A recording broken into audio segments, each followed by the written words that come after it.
ముందుగా ఒక మంచి సైజున్న గుమ్మడికాయని ఎంచుకొని తెల్లగా బూడిద పూసిన గుమ్మడికాయని తీసుకొచ్చుకొని సగానికి కట్ చేసి ఇలా ముక్కలుగా చేసుకొని దీని లోపల ఉన్న గుజ్జును తీసేసి తర్వాత ఇలా ముక్కలుగా కట్ చేసుకొని దీని యొక్క తోలును అంటే దీని యొక్క తొక్కలను తీసేసి ముక్కలుగా చేసుకొని ఇలా కట్ చేసిన ముక్కలని మిక్సీ జార్లో తీసుకోవాలి.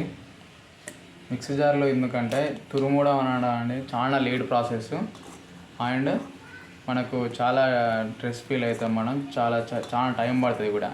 ఇది చేసుకున్నా అది చేసుకున్నా ఒకటే. చాలా ఈజీ అంటే చాలా ఈజీ ప్రాసెస్. ఇది తొందరగా వర్క్ అయిపోతుంది. మనకు అనుకున్నట్టుగానే సేమ్ తురుముకున్నట్టుగానే కంటే ఇంకా మంచిగా వస్తుంది ఇలా చేయడం వల్ల. ఇలా ముక్కలుగా కట్ చేసుకున్న వాటిని మిక్సీలో వేసుకొని మనకు కావాల్సినంత వరకు గ్రైండ్ చేసుకొని ఇలా ఒక బౌల్లోకి తీసుకోవాలి. మాకు ఇప్పటివరకు ఇంత అయింది. ఇంకా కొన్ని ముక్కలు ఉన్నాయి, ఇప్పుడు చేసేది కూడా ఉంది.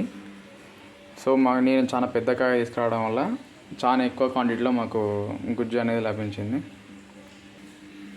మేము ఈ బాక్స్లో అంటే ఈ పాత్రలో ఈ సైజు తోటి ఎన్ని కప్పులు వస్తుందన్నది తీసుకుంటున్నాం. ఈ కప్పుతో మాకు 8 కప్పులు వచ్చినాయి. 8 కప్పులకు నేను తీసుకునే చక్కెర 2 కప్పుల మీద కొంచెం 3 కప్పులున్నర.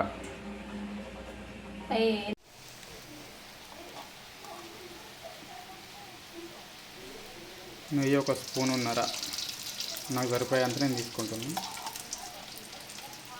తీసుకున్నాక దీంట్లో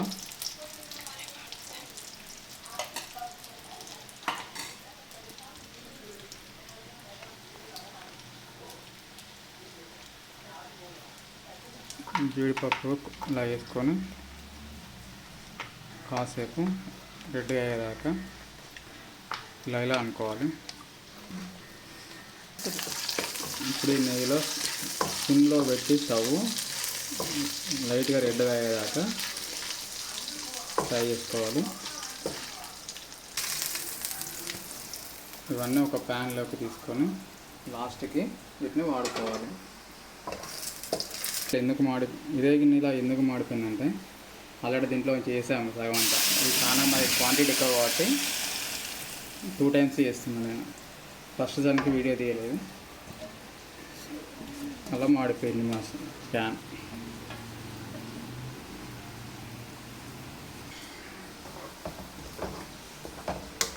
మిగిలిన సగాన్ని దీంట్లో వేసుకొని 10 నిమిషాలకు ఒకసారి దీన్ని చూసుకోవాలి. ఇలా ఫ్రై చేసుకుంటూ దీన్ని నీరు ఎక్కేదాకా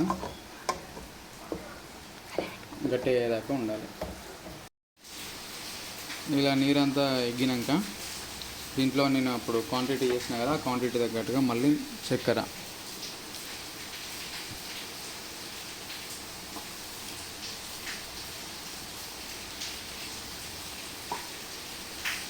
వేసుకున్నాక చాలాసేపు మళ్ళీ దీన్ని కూడా నీరులాగా మొత్తం చక్కెర అంతా నీళ్ళలాగా మారి అందులో మిక్స్ అయ్యే విధంగా కలుపుకొని మళ్ళీ కాసేపు ఇలా పొయ్యి మీద ఇప్పుడు తొందరగా అనాలి. ఎందుకంటే దీనిది అడగంటుతుంది కాబట్టి ఇలా తొందరగా అనుకోవాలి. ఇప్పుడు మంచిగా అయినాక దీంట్లో మళ్ళీ ఒక 2 స్పూన్ల నెయ్యి వేసుకొని మనం ముందుగా వేయించుకున్న జీడిపప్పు అనేది ఇందులో వేసుకోవాలి, బాదం పప్పు అనేది ఇందులో వేసుకొని దించేసుకోవాలి.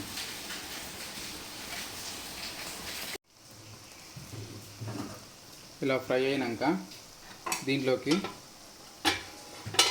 మళ్ళీ ఒక 2 స్పూన్ల లేదంటే స్పూన్నర మనకు అవసరం ఉన్నంత వరకు నెయ్యిని ఇలా చల్లుకోవాలి.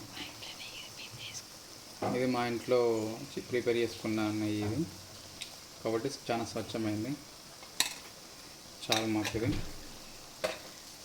దీన్ని మళ్ళీ కొద్దిసేపు ఇలా గంటతో ఇలా తిప్పుకోవాలి కాసేపు, అడగంటకుండా. ఇదంతా కలిసాక చివరిగా దంచిన యాలకులు ఇందులో వేసుకొని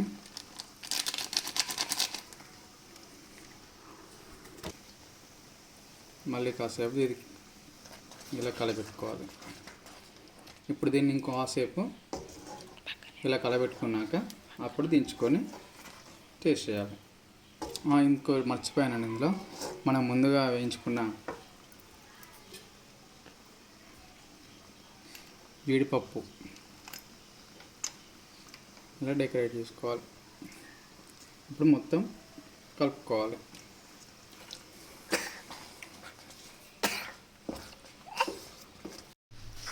సర్వింగ్ బౌల్లో సర్వ్ చేసుకున్నాక మా ఆవిడ టేస్ట్ చేసి చెప్తుంది ఒకసారి నేను చేసిన రెసిపీ ఎలా ఉందో.